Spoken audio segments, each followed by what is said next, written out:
Magandang araw sa inyong lahat at welcome sa aking channel. Mainit na kissing scene ang unang pinasilip sa upcoming movie ni Alden Richard at Julia Montes. Ngayon naman ay matinding sagutan ng patikim sa 5 breakups in a romance. Sa screen drop para sa pelikula, masisilayan ang bangayan ng karakter ni Alden at Julia. Kitang-kita ang galing sa aktingan ng dalawang celebrity na mukhang natural lang ang pag-aaway, katulad ng mga couple na dumadaan sa matinding problema. Sa naturang eksena ay tila sumabog si Julia dahil may iba umanong babae ang karakter ni Alden. Ang naturang pelikula ay produce ng Cornerstone Studios, GMA Pictures at Myriad, ang production company ng kapuso aktor. Ito ang kapwa pagbabalik ni Julia at Alden sa big screen makalipas ang ilang taon.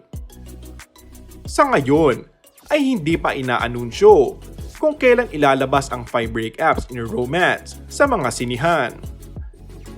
Ang pelikula ay isinulat at idinirect ni Irene Emma Villamor. Sinidirect Irene na bagamat unconventional pairing ang Julia-Alden tandem, both are good actors who are committed to the craft and very much willing to work with her and the whole production team to bring this story to life. Kaya asahan daw ng mga fans na ibibigay nila ang lahat. Sinabi rin ni Direk Irene ang kanyang excitement sa pakikipagtrabaho kina Julia at Alden.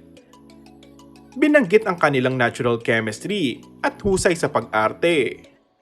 Nakaka-excite na mapanood ito ng mga fans sa big screen. Makikita kung paano nila bubuhayin yung mga karakter nila sa script nila. Ang 5 breakups in a romance ay isang romantic drama movie na naglalayong iangat ang traditional na Filipino romance genre sa bago at mas mature na level.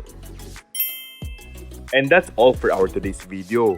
Kung bago ka lang sa aking channel ay mag-subscribe at pindutin na rin ang notification bell. Maraming salamat!